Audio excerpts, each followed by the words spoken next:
second half action about to be underway here at Blacktown Football Park. Up the slight inclining hill as the Doonside suburb becomes the suburb of Rooty Hill. Blacktown Football Park's synthetic pitch, so well known around the community space, the NPL space. Of course, this the heart of professional and community sports, not just football, but all sports in Western Sydney. It's a fine place where many fine footballing and sporting matches, particularly footballing matches, have been played here. And as the referees, the last to make their way back out onto the pitch, I can confirm to you, as Brad Reed joins me to my right, Doonside were out here first, perhaps a slight indicator of their intent. First to everything, including being back out after half-time. I wonder what those two half-time team talks might have entailed. Tell you what, they were both eager. Yep. Both out within 11 minutes. You get 15 minutes here. As Jason's just going to remind... Jaden Zwerb. Again, Jaden Zwerb. Don't know what that was about. But, yeah, really interesting. Would have been brilliant to fly on the wall in both change rooms. I think the message from Doonside will be keep the intensity up, not switch off in this next 45 minutes because the Ponds just possess a lot of quality across the pitch and can quickly... Just doing a little final checks of the referees' communication devices. Yeah, I was also just checking that there was no subs as well, but it doesn't look like there's been any. Doonside can go 100 minutes without making a change, I can promise you. Yeah, so I think the Doonside conversation in their change room would be we need to keep the intensity up for 45, keep really disciplined in their 18-yard box. I think their press has been really good to ensure that the Ponds haven't got out. I think that that'll be the key. And when they do break quickly, break with width. And I think that they've troubled the Ponds when they've done that. From El Hakim in the Ponds change room, I think there needs to be a conversation around the defence and the distance between where they're defending to and their reaction to get in behind the ball if they lose the ball. Like a great turn, great use of the body, will warrant a free kick and perhaps a yellow card. Mark just fixes my mic, thank you for that. Yeah, I think the conversation will be to, when they've managed to get out through Ibrahim Sweedan quickly, they've looked to trouble Doonside and really isolate and show their weapons, which are their speed out wide. I think that will be the key. I think also be the key is how well they can... As Mahoney's set piece again tests the durability of the Kingsgrove sports sign to the left of that right-hand side goal. Yeah, and how well they can probably defend these set pieces, because you'd imagine that if Doonside stay one up for a while, you would imagine the defensive block probably gets a touch deeper, which I don't think would be the right thing to do too early. So they might commit to some dead balls. O'Keefe trying his best to hold it up and bring others into the game. The most unselfish of strikers, yet someone who still scores a vast majority of their goals. I've got to ask, you know exactly of how good Doonside can be when they shut up and try to imitate the 70s and 80s teams of, you know, of Italy, you know what I mean? When they just shut up shop and they decide that's the end. They are very good at it. But against Ponds, it's brave. You know, the best attacking team, the best defensive team in the league in the regular season for 2022. Something that attacking craft has come to the front. Usually in the last couple of years, the best defensive team is something that they've taken, and by a couple of goals too, but top goal scorers as well, something for them. So how long do you stay? Because we're going to have a break and play here because there's an issue here. An early sub, and that's actually Victor Levy who's gone down in that 35 jersey. So we'll see who comes on in replacement. I can take a stab, but let's leave it to... I think it's... Jared Alianis, forgive me. I thought I'd seen a 35 on the back, but I want to ask... He was getting into the game too. He was. We saw those couple of touches towards the end of that second half that were really significant in progressing the ball forward. If you're Doonside, how quickly before you start sitting back and defending 11 men behind the ball? Well, I think their dominance has actually come in the way that they've defended so highly with intent.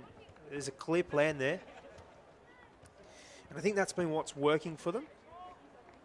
as that green light glares for their change. Well, that sub is confirmed. For me, if it was, from what I've observed over the years, it should be Tom Guthrie coming on. Now, I'm hoping that I'm proved correct. If I is proved correct, it's Tom Guthrie in that 28 jersey.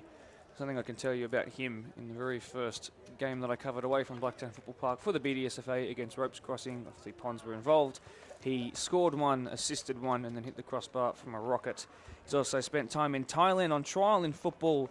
And of course, as I mentioned, those two in the match of the round against Ropes. But a back injury actually forced him to come back here, and he's actually playing through the pain to end out the season. So if he could end knowing that he's probably going to feel this a little later in life by persevering through this, Tom Guthrie off of the bench in that 28, just as good, if not at full fitness.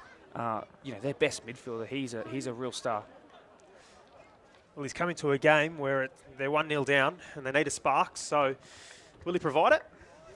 He's capable of going forward. I actually prefer him more of a sort of advanced 10. An advanced 8 with a little less defensive duties than perhaps Alianis might have. That's just progressed right through the midfield with a lot of ease. Giving him a lot of space there too, Mark. Sorry to cut you off, but he gave him a lot of space there on the turnover. Blake Skur, his first season at the club, trying to form something here. Nixon! Miss-hit! The worst of the season! Oh, cursed. Tremendous ball, though. Oh, Lachlan Nixon. That was it. That was the chance. That was the best chance of the game so far. I would say that was even easier to steer on target at the very least than even the goal that put Doonside ahead as Matt Hubbard recovers there. Yeah, we want that one over. Lockie Nixon, number 1 jersey. Wow. Well, if you look at specific moments in the game and you point to where the momentum and the tide of the game was decided, moments like that are ones we'll look back on and wonder, what if? Cleared by Guthrie, his first real involvement in the game. Who will rise highest here? It's actually Hunter. Great header. He's recently turned 29, but no slouch. He's in his athletic peak, and I wonder how long he could continue that for. He's someone who defies what most 29-year-olds probably look like and are able to achieve on a pitch. Iken rose highest again. Not Gilliland. I didn't get them confused this time. Mantaruglu with a simple save. Made his debut in an Australian Cup game for Ponds in terms of the competitive debut. Made somewhere between 15 and 20 saves. They lost actual count of the saves tally, so he made a real big impression early on. Look at the frustration there, Iggy Swedan. Did you see that? I'm not sure if the camera would have picked it up, but Swedan's body language in response to having lost that. Look at the determination, though, to win that back. It's a collective Ponds mentality. Blake Skur from left to centre puts it out wide to Rivaldo, whose greatest asset is his pace and crossing. What about his ability to actually get around one? He's giving it to Doonside. Okay. Looks like they're going to make a change. I'm just trying to have a look at the bench. That's Blake March. So off is going to come. I'm struggling to see from that far, and that's just because of the natural glare. It looks like number 43. Well, Blake March is definitely coming on. He's a goal of the week winner with a free kick from where Jason McManus is standing right now, by the way. He popped it over the wall and into the back of the net against Polonia in a 6-0 win. It was also the only game of the season in 2022 when Jaden Zwereb scored a goal for the club. Interestingly, once again, Ronan Brahoni, the first one to make way, as he was last week. Blake March has the exact same change that we saw, just in a different minute to the game against Workers last week. Don't know if you hold on to him for a touch longer. I think he's been incredible in that first half. Set piece delivery as well. They're going to miss that. He's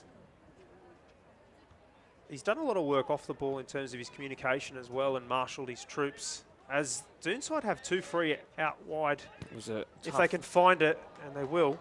Is that Alessi once again? Can he try and finesse the pass to an offside man? Not that he would have known it when he tried to get it under control.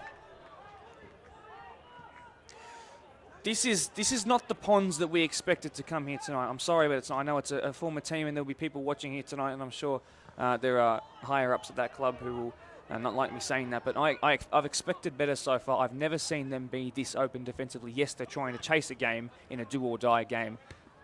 It's uncharacteristic is a word I use far too much on stream. It's part of my learning to get that out of my constant vocabulary. But it has been uncharacteristic to what I've come to learn about Ponds. Yeah, I'm worried that the Doonside might let them in here, as that Ponds do look to make that change, and it is Lockie Nixon. Haji Bangura So Lachlan Nixon, I'm sure, by the way, as the last thing we mentioned about him, is not the person being replaced because of that miss. It's just a change that they're going to make. So I do wonder if that invites Tom Guthrie to move further forward, Sweden perhaps to sit as more of a box-to-box rather than someone who doesn't kind of go into the attacking third all too much. Al-Haji, very good at sitting. He's also the cousin of number 35, Victor Leby. Jaden Zwerab's set piece. Loves a goal here. O'Keefe rising would have been so hard to score from there. Straight into the action. Al-Haji plays it simple. That's out for a man who's clearly his radar not switched on quite just yet. Al-Haji Bangura, the 23-year-old. He scored 2 goals this year. He's of Sierra Leonean descent. A certain striker from St. Pat's, the club he now calls his old stomping ground. It's a relationship there that you might recall as it comes in and it's palmed away.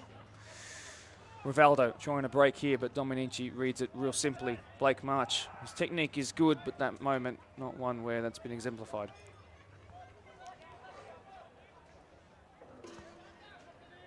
Brave save there from the goalkeeper as they look to go long from the goal kick. First time tonight they've looked to go long from the goal kick. Ada Mantaruglu back in 2015, along with Jordan O'Keefe, an under-20s champions winner with Polonia. Back then he was about 6'3" rather than 6'4", had no beard, and smiled a whole lot more from what the photo tells me. He's all business when it comes to game day now. But speaking of which, all business is Daniel Alessi on the turn. Similar chance he had the last time these two faced, and then the follow-up is blocked. And now maybe perhaps the touch away from goal was unkind, and in the end, it took too much of his momentum forward, backward, and off balance was the strike. Good intent from Matt Hubbard there to get in front of the ball again. Found himself on the floor, straight back up to block that shot. Well, the former Blacktown Demons, Sydney United, Blacktown Spartans man, only 34 years old, I must say. We have had older players. His centre-back partner is 9 years his senior, usually, not Victor Leby tonight, Brenton Salama, that is, another former Doonside player. And a show of frustration from a man who's key to the side, who are in the lead, by the way. Matthew Hubbard has hinted in our podcast, by the way, that it might be the season where he decides to perhaps drop down a division or head into the over 35s. That is the next destination from 34 to 35 if he would like to, but I think he's too much of a good character that we've seen on our podcast in recent weeks and too good of a footballer to go just yet. Jason just popped his hand up there for a Doonside free kick, but obviously... Yeah, he wants us to go to the front post, that's why. No, Jason, referee, sorry. Oh. Yellow cards. This could be another card. And this might just raise the temperature on the pressure cooker of this match just a little bit more. And I think there was afters. Could this he be could two be in yellow trouble cards? here. Mark, he could be in trouble here. He's kept his card in his pocket. Well, I'll say right now, before anything happens, a red card would be a talking point that would decide the game. Like, almost assuredly at this point, considering the score. 2 yellows to give in the space of 3 different reasons, 3 seconds, and within that 2 reasons to give it. It would be a brave call, one that can be made and is legal, of course. A yellow, then straight away a yellow. We saw Gabriel Martinelli from Arsenal in England have that happen to him just at the back end of last season. Nothing there at all other than just the simple caution. If I'm not correct, am I wrong in saying that? Was he cautioned at all? He was cautioned for the original challenge. That's where I was going to put this in. That's a little dangerous as Mantaruglu, someone who very unlikely is to drop that. What made me nervous for him there, Mark, was referee kept the yellow ticket out of his pocket, suggesting that he would go again. But as Pons have a chance here. I'm going to cut you off because I can feel something crafting here. Back to goal, back to Matt Hubbard. Can he square it across the face for an identical goal in the first half? It's O'Keefe, so commonly the goal scorer, and now this season so commonly the assist provider too. He's got one of the most experienced defenders the league has ever seen, 9-time grand finalist consecutive Matt Hubbard in his back, and he's done well to hold him off and even encourages a little push that's tipped the man with the most experience into pushing him. And temper's flaring. It's heating up. Just over half hour to go. Just over half an hour ago. Right now, taking away the score. I don't know who's on top. The yellow cards. The yellow cards have become on top in this second half. Has the ascendancy. Never let the ball bounce from a free kick, a goal kick. Doonside very rarely do that. Rivaldo. He's silky on the ball, isn't he? He's wonderful. Born in Cairo, that's the capital of Egypt. Half Sudanese, half Egyptian with that. And the former Mariong man, someone who knows all about what happened in 2020 when they went undefeated in the league season and then lost 2 games in the final, that second one being the grand final here. The pain burns strong, and if you know what, Mariong technically still the holders until the end of this final whistle, of course, but Ponds might not find themselves at the helm again, which I think the better would have predicted Ponds, of course, the premiers. Heinous tackle there. Another yellow it'll be. You're not happy there. Number 14. Thought he got the ball. Number 14. You could hear the coming together of knees there, and Taylor Hunter's going to feel that tomorrow morning and maybe for a couple of days as well. We'll have another free kick taker here by the look of it. It's the first time that Dalkeith will stand over it. Chris Dalkeith. 4 or 5 free kick takers throughout the night. He scored 3 this year, and you know what? Knowing that in the back of his mind his entire 14 squad, which he's coached for the amount of years that he's also been at Ponds, by the way, which is closing in on half a decade, I do wonder if he's just going to thwack this towards goal. It would be special, and it would raise the proverbial roof here tonight. It needs something like that. It needs a goal, another goal, I think. I think it would change things completely. He was going to loop it towards the back stick. There was an offside fake run in that of Al-Haji Bangura. Yeah, not happy with his runners there, Dalkeith. No. Rehearsed for a team that don't train all too much. They definitely did this week in preparation, but a rehearsed move that when it came to the curtain call, they didn't get an applause the second time round. Unless it was from the Doonside fans to our left who loved that it went into the dead ball zone. Watch O'Keefe rise for this every single time it comes towards him. He is fearless. Icon tries to find the man who's supplied him with the most amount of assists and vice versa this year.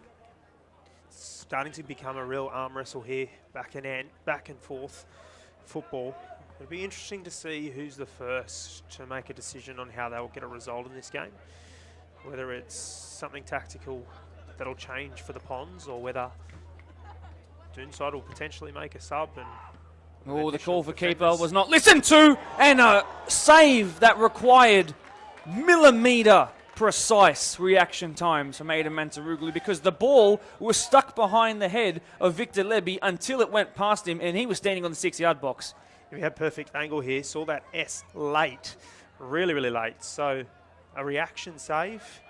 That was all the persistence, by the way, of Jack Hawkes in the number 8, someone we haven't seen too much of on this side of the pitch now with the team swapping over, of course. That's helpful towards the near post and cleared by Josh Ross. Blake March. He really desperately wanted to start this game. How much can he put into the time he's got here to make a difference? You can see some space in between the lines open up. Are Ponds still playing like they're at a stalemate right now? No, I don't think so. I think that haven't changed too much at the moment, but you trust your processes generally as a coach, and you trust of, touch. What has got you here will work, will happen. The goal will come from that. Jason talking to the players here on every challenge now, so Matt clearly Hubbard feels just clipping that forward. A very composed ball-playing defender, even if not from the era where ball-playing defenders were all too common. Victor Leby's cousin Al-Haji Bangura coming forward. What a ball it's going to be in the end. The pirouette, the finish. No, Tom Guthrie. So commonly a match of the round goal scorer, if not the one who provides the final ball. That time, though, Hinwood the happiest out of it. That's probably the biggest save Hinwood's had to make all night, young Jamison. Few players hurting here. Doonside really, really slow to transition in behind the ball. The second ball on the field because, unfortunately, the young kids who are trying to enjoy their night and stay warm have let it bounce onto the field, but back into the action that we particularly care about. We don't want anyone intervening with our fluorescent deploy Premier League footballs. And that's going to stay there for a while, though, I can imagine.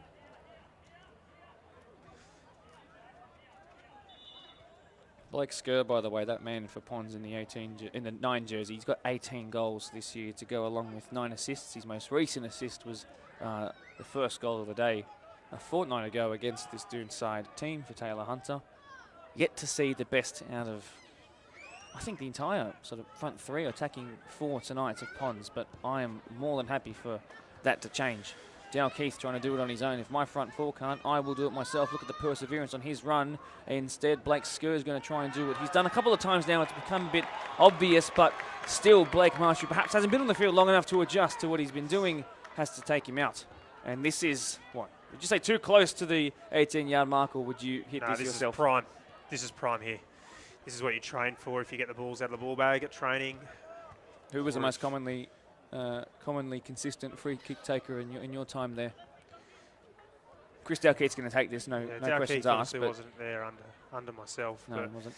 Taylor Hunter, for example, would stay late and practice these ones. It's a prime position here, really. If he picked up the ball and put it somewhere, he'd probably put it maybe a touch closer to the D, more to the centre of the pitch. But this is prime. Hinwood taking up a slightly to the right of the wall position. Dalkeith has got 3 free kick goals this year, 15 goal contributions. This would be his most important, though. The reaction from the crowd, quite telling of how happy they are with this. Yeah, not just that moment, but that moment epitomising things going their way so far. Doonside players let him know as well. Doonside players let him know that they were happy with it. I just wonder if Doonside, you see it now, well, they just need to slow this game down a touch. I said at the start that if Doonside was to win, they need to play at their pace and accelerate at their pace, as well as slow the game down when they need to. Blake needs to make a run in behind here. Blake Skur, that is. Haji Bangura, oh, look at that. That's just a moment where you think the ball's bouncing your way. How do you overcome a moment like that when you think to yourself, the football god's writing a script that clearly isn't stamped with a Ponds badge at the front? Well, it's not Blake Skur and Ponds' ball. Blake March instead is going to take this, one of many Blakes in our competition. There was some conjecture over whose throw that was. I thought it was very clearly to Doonside. Victor Leby, and that has ricocheted perfectly for someone like Daniel Alessi to use his pace against the more experienced legs of Matt Hubbard in his 9th straight grand final, and that's not even his ball either, so it's been shielded for a Doonside ball right on that corner flag for a throw, though. Any update on those live chats coming in from our Facebook page? What's being said around the grounds? Apparently there's a fair delay between the audio and visuals, unfortunately. Referee doing an awesome job. I think he is doing an awesome job. I think that he'll be tested. He'll be tested late on to this game as we see them clear once again. Calls around from Doonside players to just calm things down. Let somebody else take the throw. You just sense it's not over. You sense another one coming. I don't know who to. Well, that's gone their way. Matt Hubbard. Did it go out for a goal kick or a throw? It's a throw. So if they want to box them in, they are more entitled to. And I would suggest they do it because their press, when switched on. Matt Hubbard at 38 years of age, still got it in this league. No, 34. What is it? 34. 34 years. He's got time. He'll hate me for that one. He will. No, but he's still got it, hasn't he? He reads a play like a book. One ball ahead as Dalkeith's away here. And Taylor's free in the middle if you can find him. Sweareb, captain on captain there. The one in maroon coming out on top. Tremendous the turn tremendous. by Icon is wonderful to watch. Ooh. That'll be a cynical yellow card. You'd imagine this would go to the pocket for a yellow. And that's Matt Hubbard pull him out. Using all of his experience there to slow things down, although...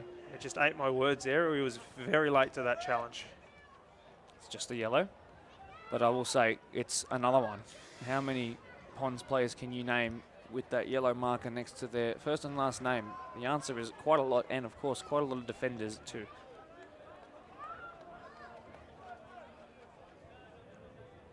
Just seen an live chat as well from Adam Lutzi. He's at Blacktown Spartans 20s coach. Done a fantastic job. Schofield Pirlo is watching along, a man who scored from about 45 yards in the game. And by the way, Jason McManus has gone to the side here. Is there a discussion with the fourth official about the colour of the card? I'm not sure if that's the process that happens when there is a fourth official in these important games, but we will see. So a chat to the coach. Is there an issue with perhaps shirt numbers? I am unaware. By the way, to all the wonderful comments that have come in about our stream, I really do appreciate it. As does Brad, as does Spot On, the guys next to us, filming and bringing every great angle to you, and have been all day, by the way. Anthony over there got his work cut out in between the two benches. He does. I told him it would be difficult. AR2, it's called, the one that sits over in that. I just know AR1, I do believe, the one on the far side, our far side, the near side to the technical area. I'm going to interrupt myself and preempt what you were going to say. Kyle Dominici is a long shot specialist. This would raise the roof. Instead, it's probably raised the facial structure of the man that hit in the face. A long shot attempted again. It's awkward. It bounced right before Mantaruglu. And at 6'4", in every other situation as a goalkeeper, that's helpful. But when it's bouncing right there, it's not. He couldn't wrap his big hands around it, and it's going to be another corner. 20 minutes to go. So it's interesting here from the Ponds that in the first half they left 3 players out. However, chasing the game, they've got 2 out. I think they are looking at the clock saying there's 20 minutes to go. We would rather have one chance to go from a counter-attack off this corner than go behind by 2. Blake March, that's right on the keeper who's opted to punch once again. Blake Sker, can he get away here from Daniel Alessi, former Marconi Stallions youth player, using all of his experience at the top level there. The only goal scorer of the day so far. Look at the intent. I believe that to be either Ronnie Singh or Shiva Reddy coming on. Shiva Reddy coming on by the look of it. He's sent in multiple goal of the week entrants, by the way. As Shiva off will be coming the number 26, Josh Ross.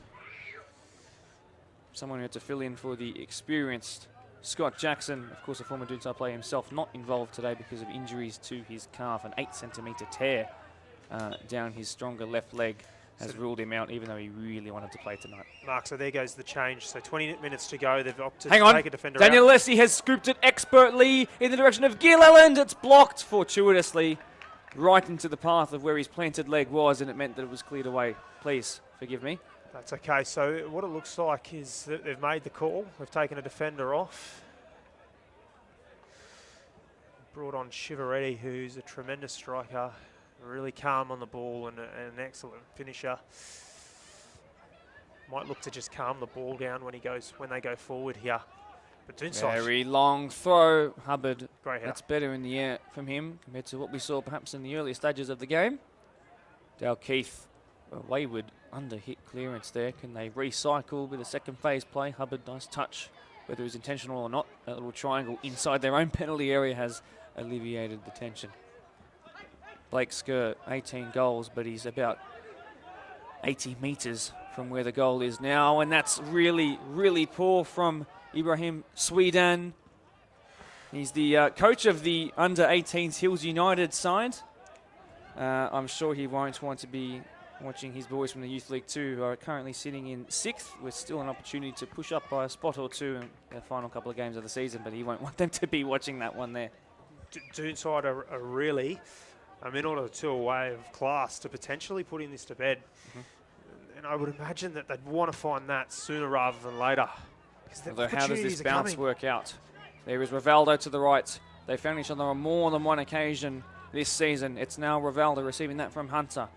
He's being closed down by at least 2 constantly. How good's his left foot? He cuts back onto the right, then back onto the left. And did they take enough touch to be a Ponds ball? To be a change here. Have they reacted to the Ponds firing the first shot? That is Eamon's account, if that's a 10 on the greener colours.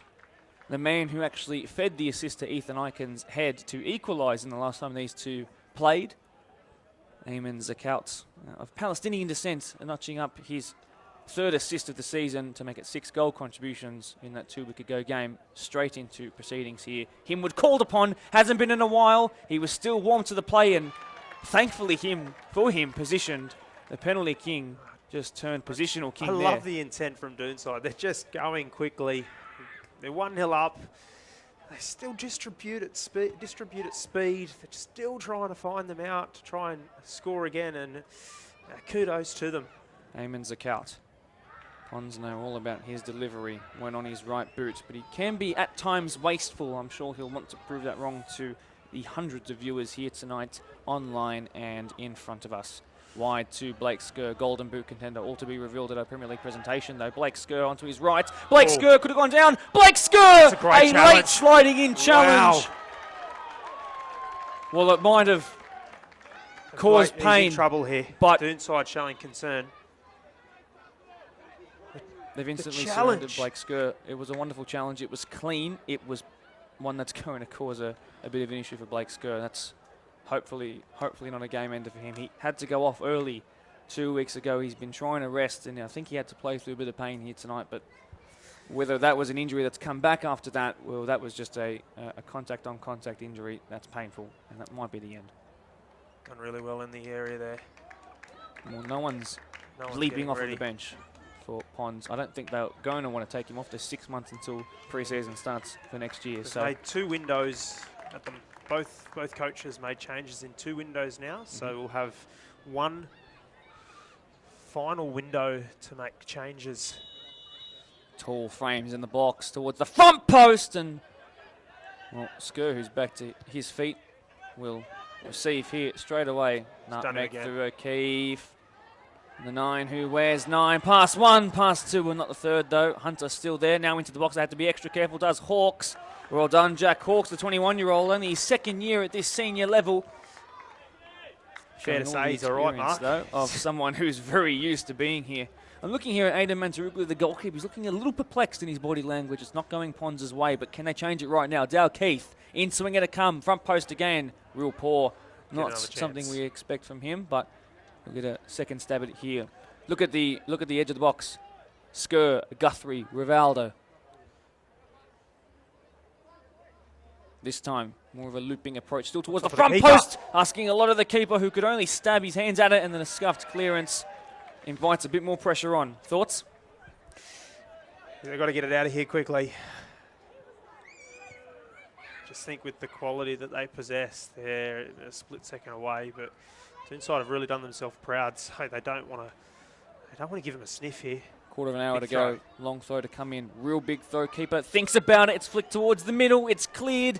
It might have hit a hand along the way, but hang on. There's a one-on-one chance here. There might need to be a professional foul in the process. It's about as clean as a professional foul as you can do. In fairness, that's a captain's contribution right there. And while people will call for it to be a red card, it's quite clearly not. And you know what? I have to say respect to Taylor Hunter for not absolutely ending the kneecaps of Jordan O'Keefe there and just holding the jersey.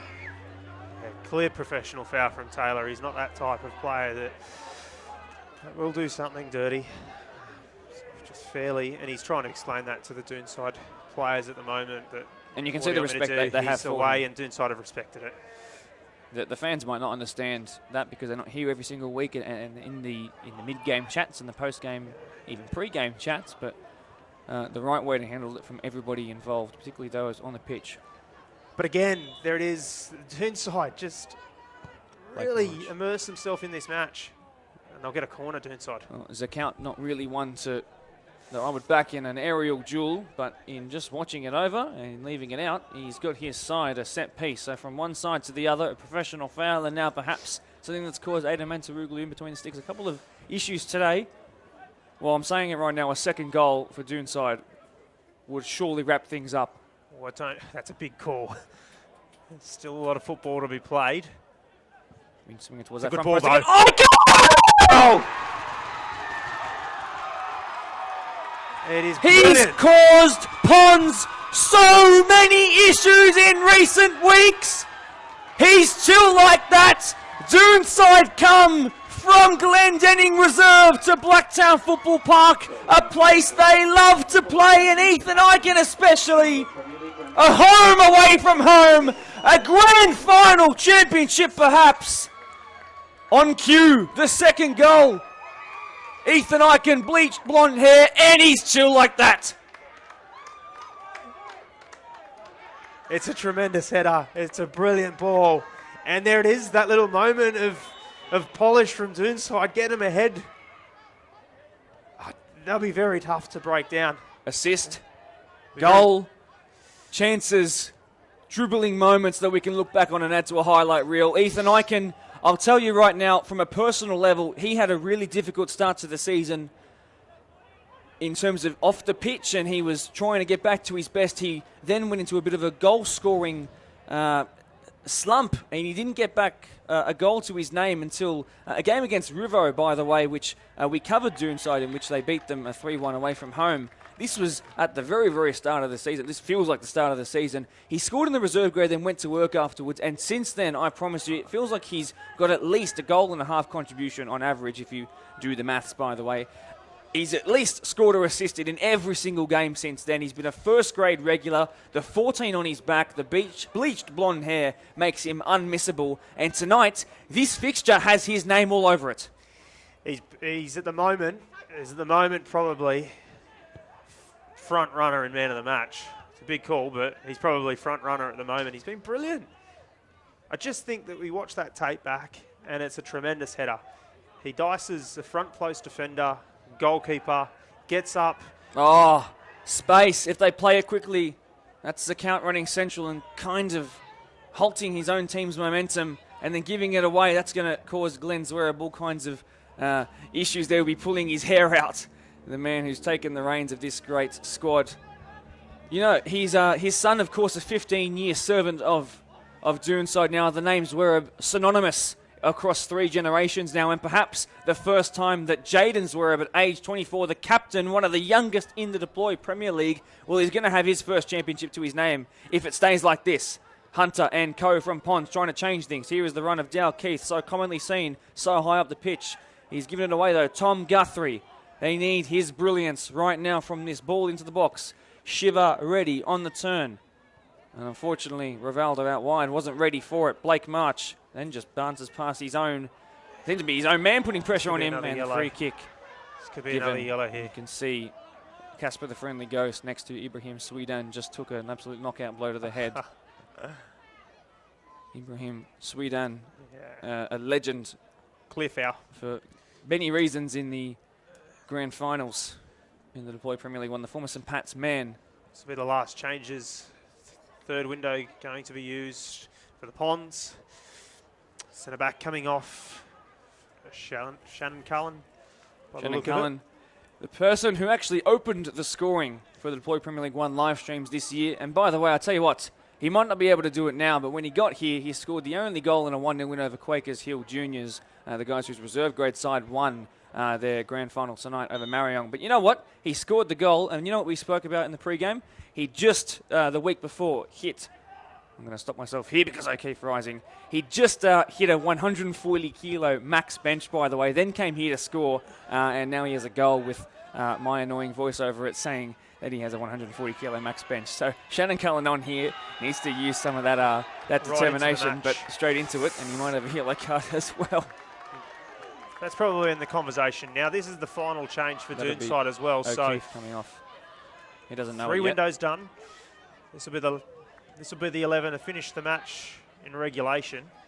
Jordan O'Keefe, who has not had his best game in terms of complete involvement, but he's caused the keeper and the tallest of defenders from Ponds all the issues in the world. And as he departs with 8 minutes of regular time to go, the man who's going to end his season with 10 goals and 8 assists, despite the injury concerns, only really make his way back to full fitness the week before, or the penultimate week of the regular season, he's been awesome.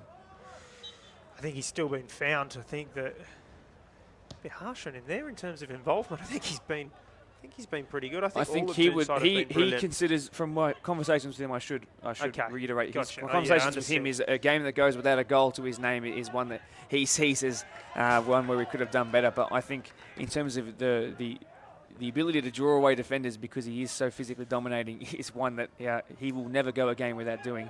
This is Hossam Ali, by the way, in the 25 jersey, who's coming. He's a very tricky winger is constantly brought on in the latter stages of the game, a frequent for the reserve grade side for Doonside. And he very regularly comes on and just helps them hold out the game by running into corners and being too tricky to take the ball off of. That long ball at the top, Jake Taylor rising but not getting there. It doesn't matter because Hinwood is. This will be a real test as we see the goalkeeper. Nice cheeky little step over there before picking it up, but it'll be a really big test for Doonside here. With you've spoken, Mark, about the youth and how young the back line is, for example.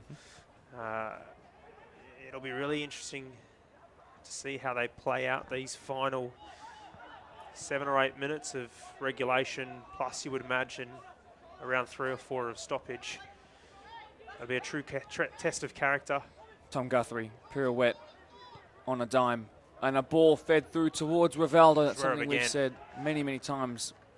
But the captain of Doonside, you know what? I think about it, and if Jaden Zverev wants to play for Doonside at age 24 now, but considering the pace he's already got, even when 10% of that pace does go one day, when age does eventually come around, which is a long time away, he will still be one of the quickest players out there. He could be the captain of this Premier League side for as long as he wants to. I think it's important to note his work off the ball. You don't see it in the camera. Well, speaking about work off the ball, think about the work on the ball by Icon, who just sort of runs straight into... clutching the knee, Mark. There. That's something that's caused the end of his night a couple of times in the match of the round games. If the play hadn't been stopped, Mantaruglu would have been picked up for handling outside of the box, but instead he's given a yellow card because of the talk he's given to the referee there. There are a couple of people that I suspect are Pons supporters who are starting to head towards what I'm going to call the exit doors, the exit gates in reality. Looking out before the final whistle. That's like leaving your wingman in Top Gun. That's a thing I haven't seen in a while. There's still time, but apparently it's a trend that is causing influence. It's going viral all over Blacktown Football Park now. People are heading towards the door. I can promise you the parking is not so bad at this time that you won't be able to get out for hours and hours. Do they think it's done, Mark? I think so. Do they think that's it? 5 to go of regulation. Again, you would imagine... You'd imagine 3 or 4 on the clock. So call it 7 or 8. Following 16 league games, by the way, in which Doonside got 11 wins, it's 1 less than Pons, and hence the 3-point gap between them, 38 to 35 after those 16 league games. They conceded 23 goals in that time, scored 46, 1 less scored than their rivals tonight, but a whole lot more conceded. In fact, to be specific, 7 more conceded. But they are very good when they do shut up shop. A lot of those came in a 5-0 loss to Quakers Juniors, who they beat in the first round of the final series for them. Take that away and it would be just about even. But since then, you know, the run-in they've had to the finals, they had won 8 games of their last 8. This being a 10th game now, though. If they go on to win this, it'll be 9 wins from their last 10, only the 1 loss to this Pond side in the grand final qualifier a fortnight ago. Ibrahim Sweden. They're finding a second win here, Mark, Doonside. That press to clear the lines was done with intent, was done quickly, was done effectively. Shiva ready wide, that's better, but it didn't even find Rivaldo in. Look how deep, by the way. That and there's a bit of push and shove here again. Big push and shove. Now we're all coming into it. It's not a good look. It's been a good game. Referees in straight away to stop things. I can see Jemison Hinwood coming in to calm things down. That's wonderful. But look, in the end, look, no one's been hurt there. No one's been hit significantly. So let's talk about it without getting into We just need to be smart here, Mark. This is grand final. Well, what I want to say is there are people who are like I said, there is employment on the line here. There are people who put their pride into this. It's going to start up again. And I'm really hoping that it calms down because I can see why it can cause frustration. They've just got to separate here. Jason McManus handling it really well. Yeah, really great job to clear it out. But you got 8 or 9 players in there that are on yellows.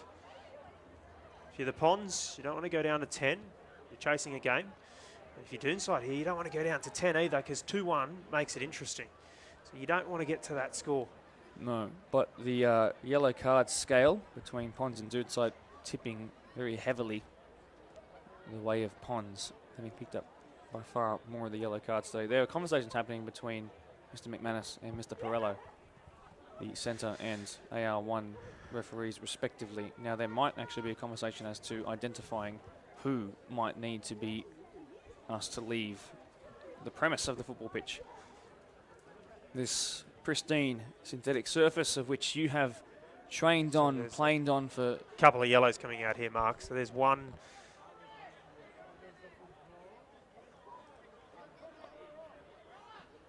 I'm just waiting in awe to see what's going to happen. So into the book is that one's Shiva ready. So that I'm assuming that the foul will go against the Ponds here.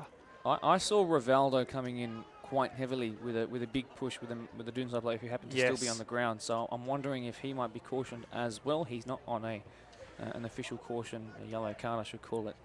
So he will escape a dismissal unless the option is straight red. But we're actually now... It's the drama of football here now, because what will happen is that stoppage time will increase. And that's where... We're into the last 60 seconds of and it looks like this might be... He's coming over, and it looks like it'll go to Rivaldo. And look, I can see one of his teammates telling him not to react to this because he's quite hot-headed at the moment. It's going to be, okay, just a yellow card. I'm sure that was pointed into the direction of Rivaldo. Yep. And I think he's going to the guy. He's off. And he's just pushed his teammate. He's not happy. He's captain, not just teammate, he's captain Hunter. It's gone from pretty bad to far worse in the space of a minute and a half here at Blacktown Football Park. Ponds, the 2019 champions, they had that taken off them in the coolest of circumstances, but fair, of course, by Mariong. They had a year to wait, of course, because of external factors, and now finally back here, so deserving as the minor premiers. An 89th minute red card, call it a 90th minute red card, might just solidify things here. I know that they're going to be added on time, but losing a key player, losing any player, it's a recipe for disaster. We haven't got the stats here, Mark, but I'm not sure if that was his second yellow, because it seemed as though he had delivered a yellow to him and then pulled the red out. I think that was the intention, so that when you see it on camera, you can see he turns intently and turns back in order to give a second yellow. So I would have to agree with the prediction there.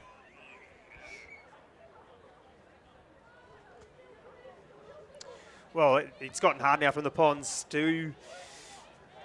the Dooney chance start now, Mark? Yeah, as a former coach, of course, you have to be respectful to the players who you helped morph into a championship-winning side, but I would suggest it's next to assuredly a Doonside championship, of which, by the way, I'm going to encourage you, even if you are formerly of the Ponds and still there at heart and still have the jerseys and the Ponds wear in your wardrobe, I'm sure. I'd like you to get just excited when it does happen eventually in a couple of minutes' time, to just get excited for what Doonside might just achieve in the next couple of minutes officially.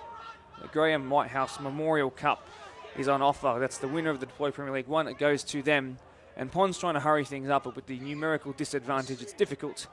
This will be the fourth window change, Mark, so... It's all allowed. So if my eyes serve me correctly, that'll be Joshua Atkins with the Premier League's greatest mullets, by the way. He's only been going for 6 months, so he's got the long hair genetics of a god. And Joshua Atkins... There's a bit of push and shove here again in the back play. As a reminder, at the conclusion of the Premier League Grand Final, spectators are not permitted to enter the field of play. You don't want the red card to take away what's been a wonderful football match from what Doonside have done today, because they've been tremendous. Again, intent to get out. Cleared by Zakowski. Been really good. Been really good, Mark. They've had a clear plan. They've had a clear idea of how they want to press. They've got a clear idea how they want to sit into a block. And I think they had a clear plan of how they wanted to score their goals. So all eyes on the referee, but all eyes on Dominici and the man who's been involved directly in both goals. He might try it from distance and miss hit, but he won't mind. But he might have just ended his season there with an awkward landing and I'm sure a cramp after 21 games. In the finals. We've got 8 minutes of stoppage time, so you can go and put on a couple of coffees if you'd like. It's more than enough time, I'll be honest. But can Ponds do it? Down by 2 and down by 1 man as well. It's pushed forward, and this man here I wanted to talk about But you were in the middle of saying something that I didn't want to interrupt at all. But Zakout in trying to recover a ball that was cleared, having just come off the bench and obviously being disappointed that he didn't get to start in this prestigious fixture tonight, he closed it down, he kept it in, and he actually ended up winning his team a throw a couple of minutes ago. So full credit to him as Shiva Reddy miscontrols that. Shannon Cullen, I think it's the first time we've really said Shannon Cullen's name other than the free kick he gave away early. Good challenge. Into his time. He looks like he's copped something late. Yeah, there was definitely a late touch in there. He's in a world of pain there. Writhing in pain. It's been ignored. Ponds have told him to kick it out there. There's another push here. It's going to push and shove again. It's not what we want to see. The fact that Doonside are actually trying to slow this down and cool tempers has actually made things worse. It's not what we want to see here. Well, what I do like to see is that Blake Skur is over to check on the well-being of the Doonside player who's down. I believe it to be Jake Taylor. Matt Hubbard doing that too. Probably understanding that this game might be beyond them and that it's worth keeping your integrity and your dignity. Well, how many yellow cards can you give before another one turns to red?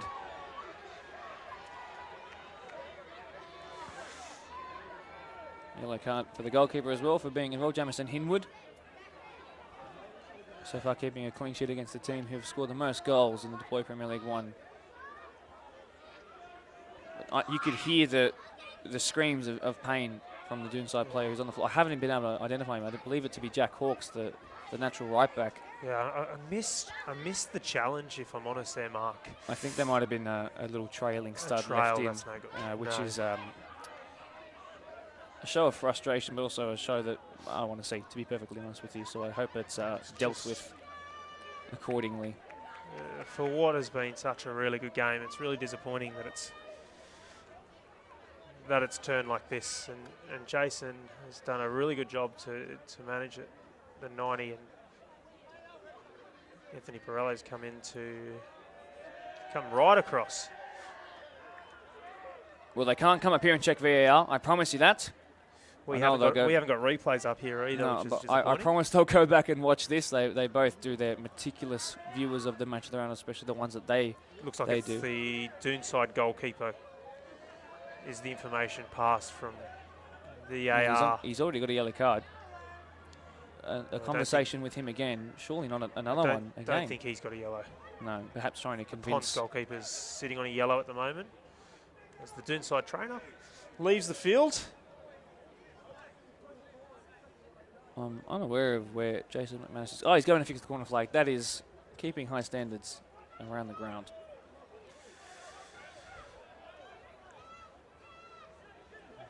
So, do we add on 8 more minutes now? Yeah, there's a long break in that. Really long break. I would imagine we'll probably see another 6 minutes from here, Mark. That'll take us to above 100. Long goal kick, well clear of the halfway line. Hassan Ali rising real high, putting enough pressure on Blake Skur. He's got fresher legs than those around him, Hassan. Doonside winning 2-0 over the Premiers in the regular season, thanks to Daniel Alessi, who received it from eventually the second goal scorer. Just still intent though, Mark. It's just been brilliant from them. They've just played with courage. They've played with courage and they've been rewarded. He's got forward. It's smart to go to the corner here. That's 2 substitutes combining there, and Josh Atkins and Eamon Zakout. Doonside bench is up, ready for the last whistle. They might need to wait a few more minutes. Cleared forward.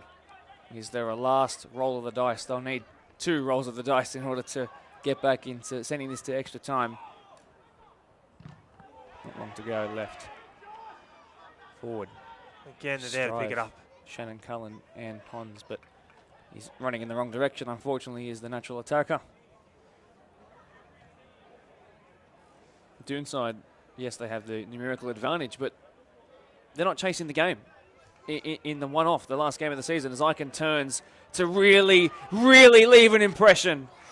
And he still has. He's not to worry about that scuffed shot there.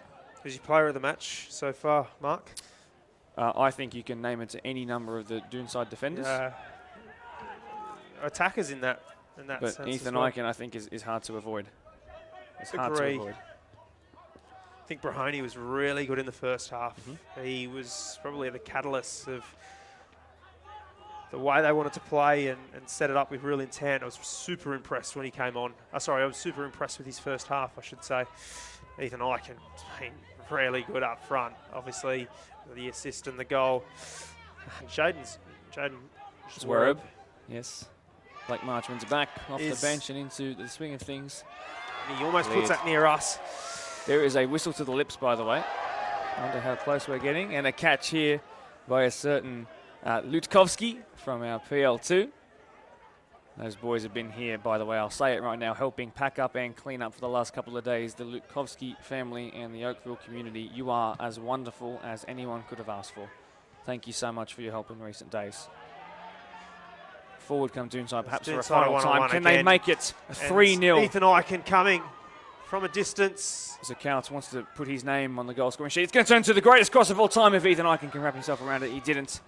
Might be the final chance of the game if they can keep it in the danger zone here. No one from Pond's back. There's no hope of them really getting anything from this with the approach that they're taking. A call for another foul as Blake Skur now runs forward. Following that, another big push. Sweden and Eichen. I thought it was a very clear foul though. Yep, it was a little drag to the ground. And we're going to add another couple of minutes on. It's 8 minutes 45 seconds that's passed on by. A couple of Ponds players and representatives coming a little closer. Jason's had a look and he said, no, that's okay. He's wiped the hands of it. So a couple of Ponds representatives that are coming to tell the referee what they think of the game. Well, what I think is that you're down by 2, and that's just the way the Doonside have played. They deserved it. No point now in calling it back. Shannon Cullen lines one up. Shannon Cullen tries it, had good direction, good power. And whistles in the mouth. Oh, sense this could be it. Well, there might be another injury stoppage. Oh no, it should be a touch longer, but he's definitely having a hard, long look at his watch. You might just look at the injury stoppage and say, that could do it. Ethan Eichen stayed down as well. He's shushing the Ponds tent that's to my right. And he's receiving all the expletives in the world for it too. Doonside, who through Jamison Himwood actually dropped an expletive on our Blacktown Football Hour podcast. We made fun of it, and now they're receiving it for playing better on the nights. And it's annoying those of Ponds who are not used to losing.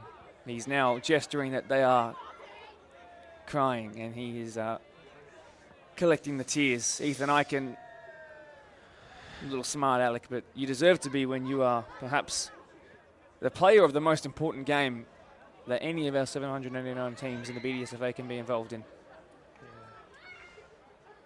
Yeah, just try not to. I'll try not to buy into that, mate. I just think that they've just been brilliant. Their football have done the talking today. Just been really good. They've just been really good, and they'll go back to the glory days of Doonside where they were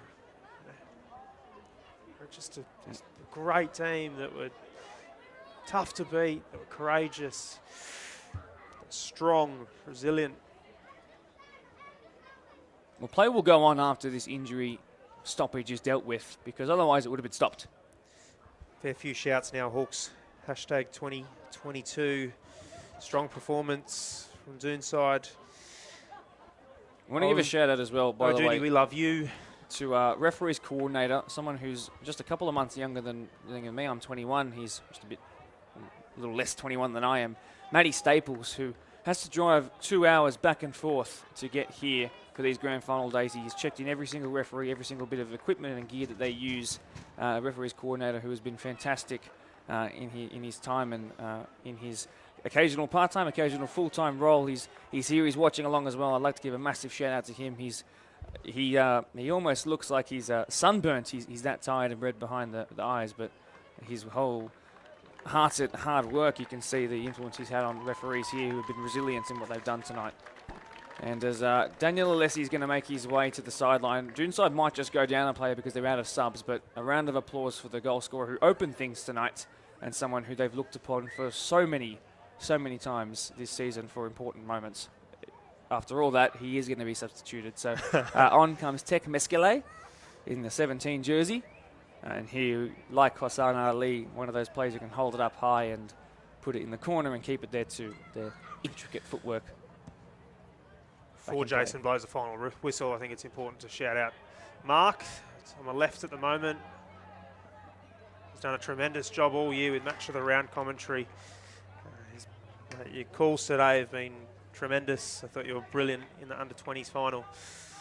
Couple more to go tomorrow. And there's a all-age women's one final between Rydalmere and Parkley, the best UDSFA side and best BDSFA side coming together. The Golden Boot winner is in that 22 starting 11 players as well. Thank you very much, by the way, for your yeah, kind words. He's been, and I look to my left and he's got a folder here with 8 pages writing what people have had for breakfast, where people played 12 years ago, where they were born. It makes a real effort to understand the players, the leagues, the clubs. So I'm sure I speak on behalf of a fair few people in the BDSFA, Mark. I think you've done really well. Well, right on cue, Doonside Hawks, the half-decade-long investment comes to fruition in the only ever acceptable manner. Doonside Hawks, 5 years it's taken to recover from their losses, and the moment they will mark forever in their maroon-tinged history books will stand the test of time as having been done against the club whose personnel for so long just the sheer look and thought of them reminded them of better times. No time to remiss, these now are the better times. Doonside Hawks, 2022 Deploy Premier League first grade champions, and the title of the best team in Blacktown, and the new name to be etched under that of Marion as the holders of the Graham Whitehouse Memorial Cup. Inconceivable that the comeback happened so quickly. Just half a decade it took. Mass exodus, mass influx, and now mass reward.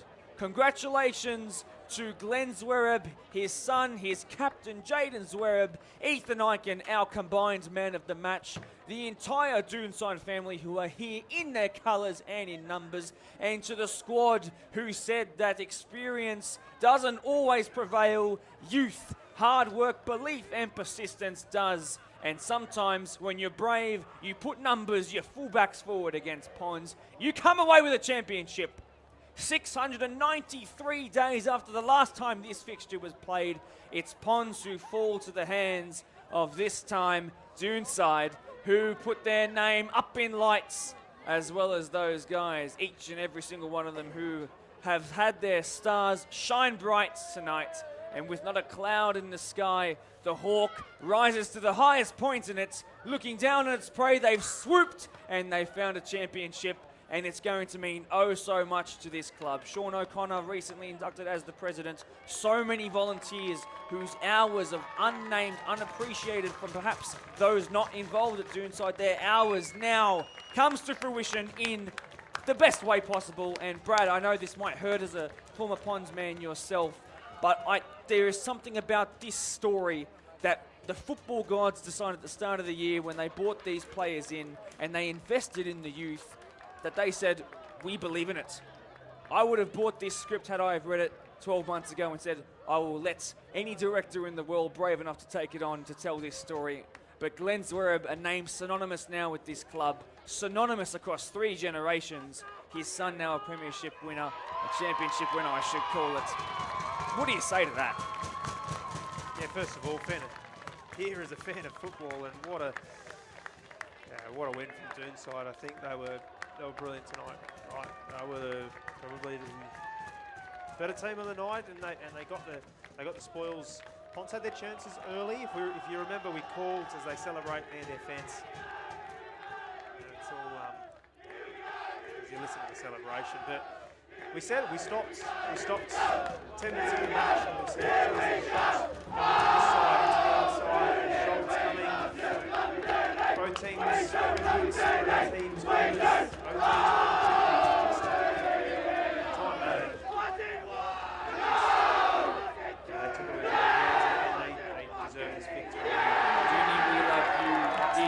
reverberating around the walls of Blacktown Football Park in our showpiece event.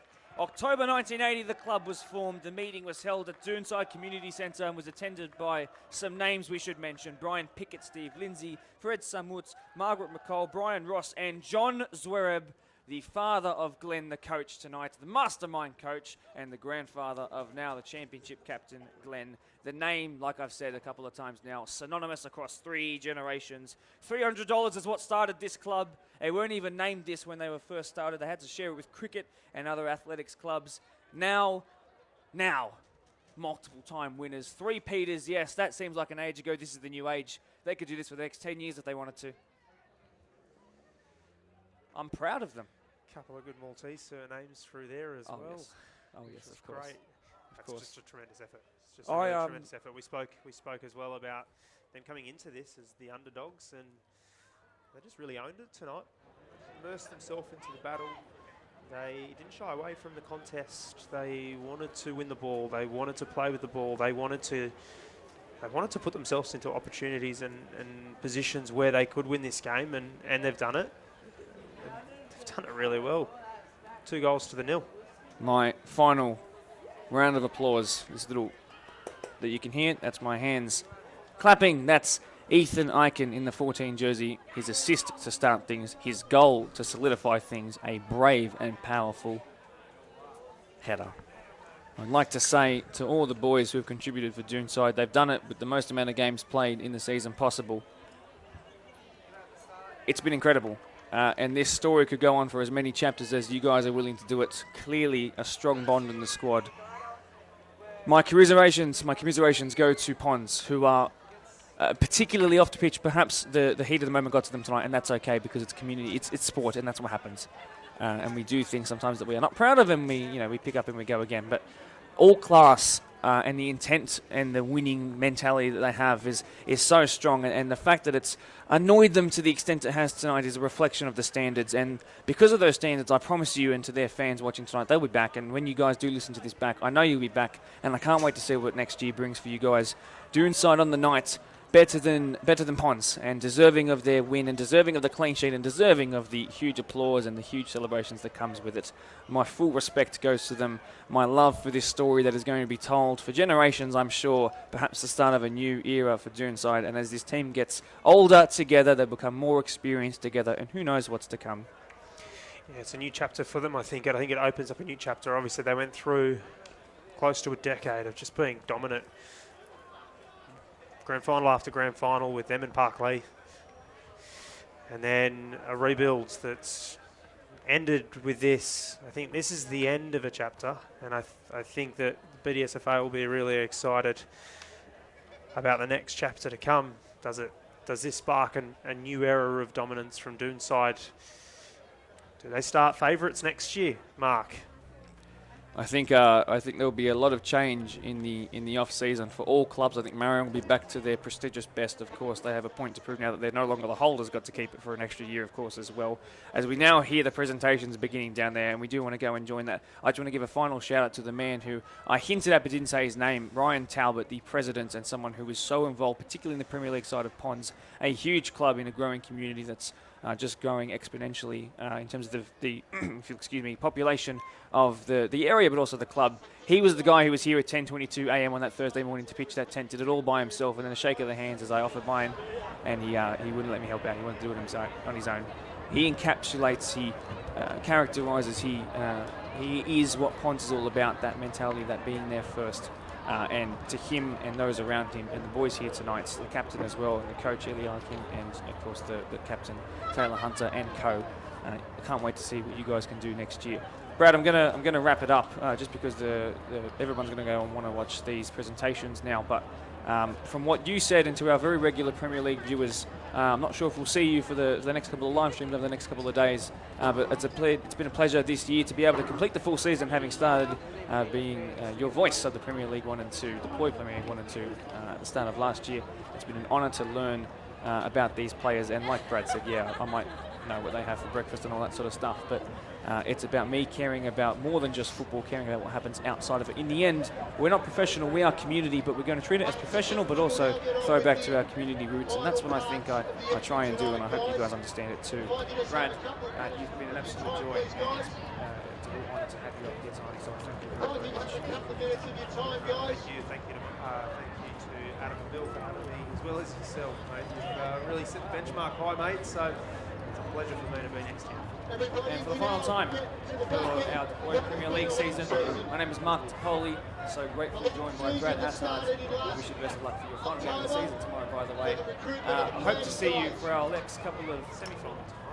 Semi-final. Okay, it's not final. Sorry, it's the final game of the regular season. My mind's on Unity right now. Forgive me. But yes, still doubles of course on the down again playing season. The Premier League fans who are win season next year to be players as well. Good night, guys. Knows and understanding Graham passing the events that happened after a Premier League match. Graham Whitehouse served on the management committee of the association for 9 years. From 1995 to 2003, Bill's chairman, and it was his love and passion for Premier League as a pathway for young footballers to come through and play with their beloved community clubs. That the association, after his passing, named this award in his honour the Graham Whitehouse Cup. It's a cherished event to win, and clearly by the passion displayed tonight by both teams, you can fiercely understand why. So this year the winner was Noonside. There's been a long history up and up, and a long history with the teams involved. And I want to thank you both for the memory of the games tonight. Before we move on to the MVP, I'd like to thank the referees for what was one of the most robust and challenging events for a long, long time. So I'd like to come forward and say the awards, please. Duke, Jason, Anthony, and Kane, as the fourth official, thank you very much. I'm happy to do 2 trips, it's not an issue. The gentleman presenting the award tonight is Kurt from Deploy, and as you're aware, by the signage here tonight, it's called the Deploy Premier League, and they supply our balls. Our relationship with Deploy goes back many years, and they've gone from strength to strength, and they now have FIFA-approved balls. So I'd like to thank Kurt and the team at Deploy very much for all the work and the balls instead. The MVP voted for this year for the 2022 season is player number 40 from Noonside. Player number 40.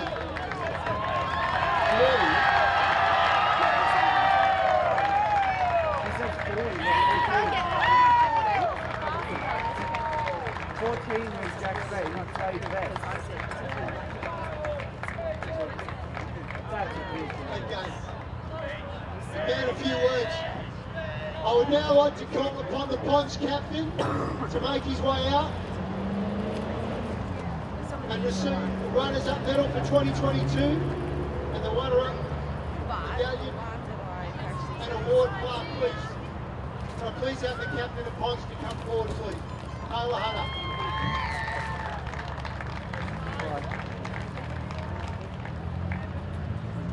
Man, I'm sure we have a chat, Taylor, since I know you're 65 years old. Tough pill to swallow, mate. Firstly, just shout out to Noonside. Too good on the night, boys. Honestly, outworked us, out-hustled us, and brought the energy. So, yeah, well done, boys. Just quickly to our boys, just to our coaches and everyone involved. Apologies on behalf of the boys. Good season though, lads. Well in.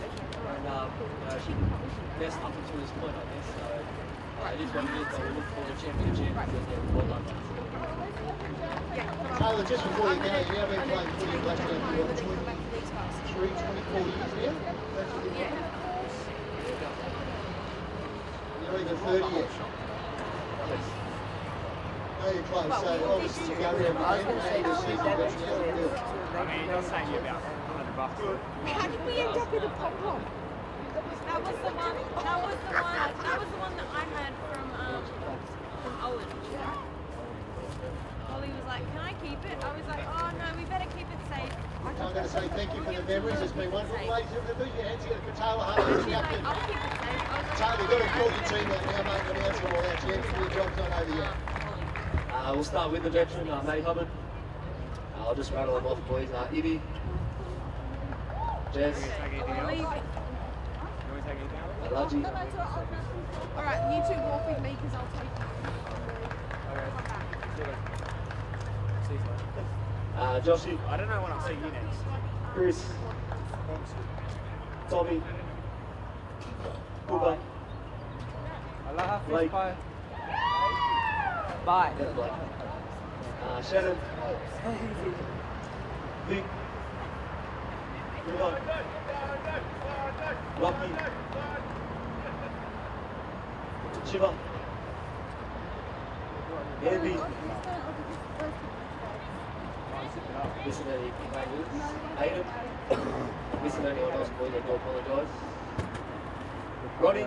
Oh, here is Ronnie. Meaning I stood still and William. Brendo. Anyone else before coaches? Coaches and managers, so Ellie, Wilter. We have Thomas and also William Bullock, right behind the scenes.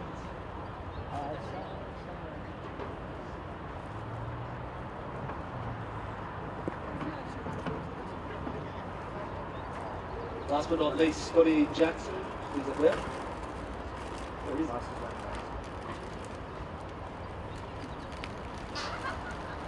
Always to say it's all loser. Come out, Scotty, wherever you are. Okay, ladies and gentlemen, can I please get your hands together for the run-up 22 season for Ponds FC. Now, anyone, come back, just want to get a group photo, guys, everyone. Ready, Danielle?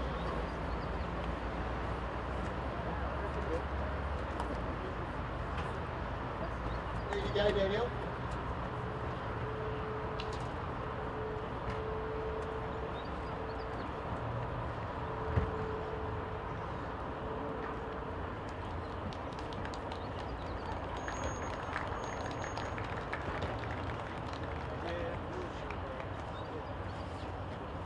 Thank you very much, guys. I'd now like to call upon the captain of Doonside Hawks to come out. Put your hands together. Sarah. How are you, mate? Firstly, how are you feeling now? Father and son team of funny moment.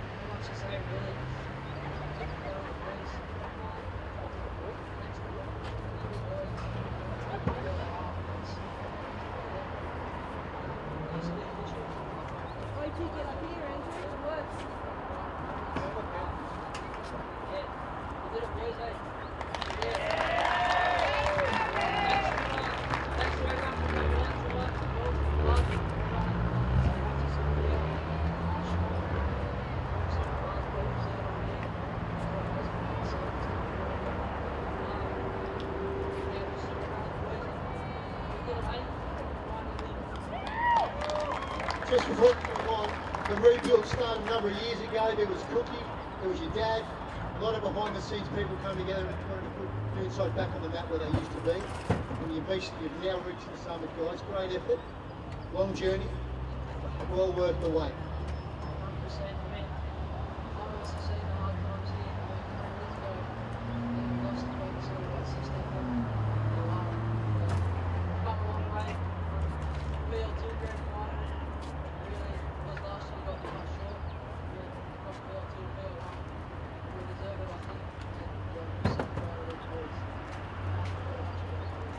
Well, without much further ado, let's bring your team out and name them off.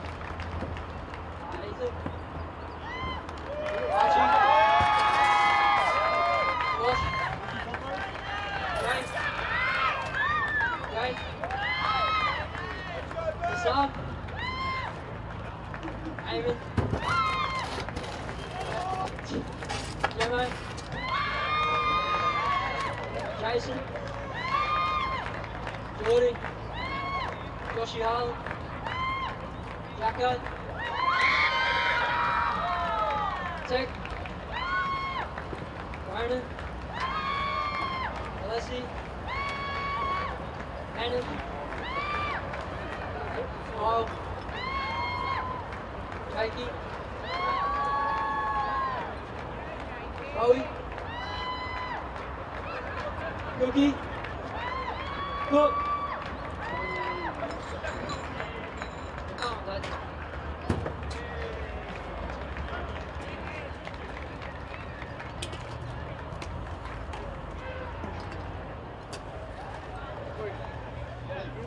Congratulations. Wonderful.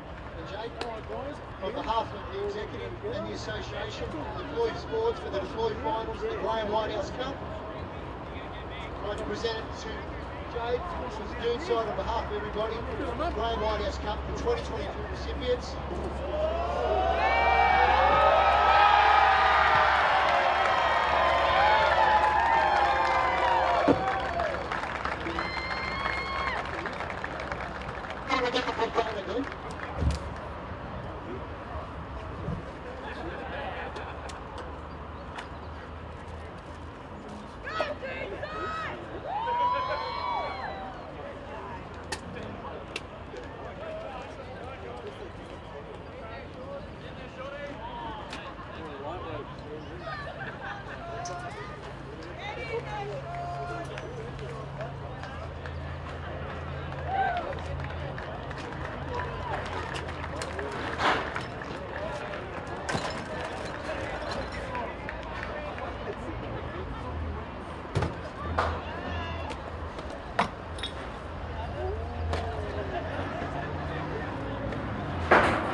Please look after each other, and we look forward to seeing you all next year.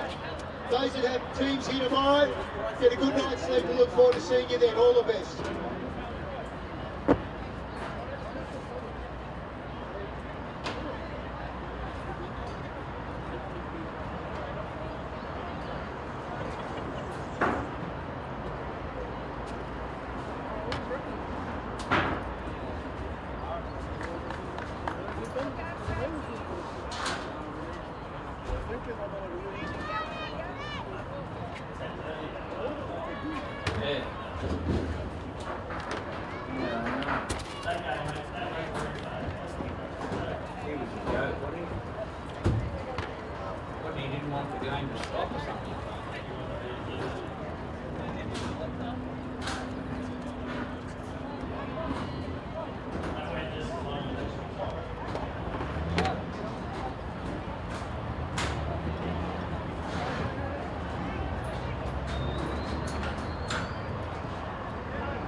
Doesn't pay much for putting in a job like that.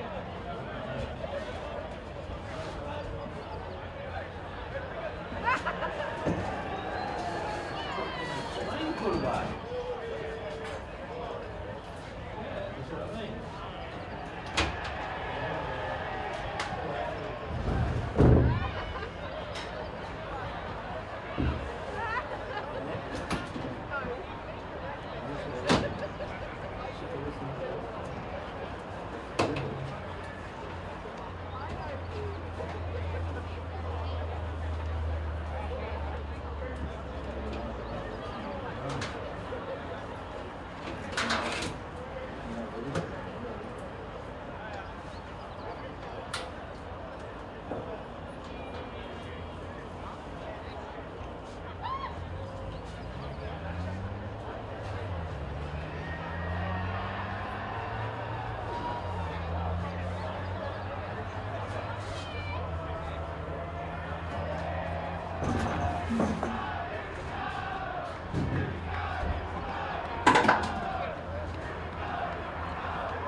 We'll do it tomorrow. We're not doing it now.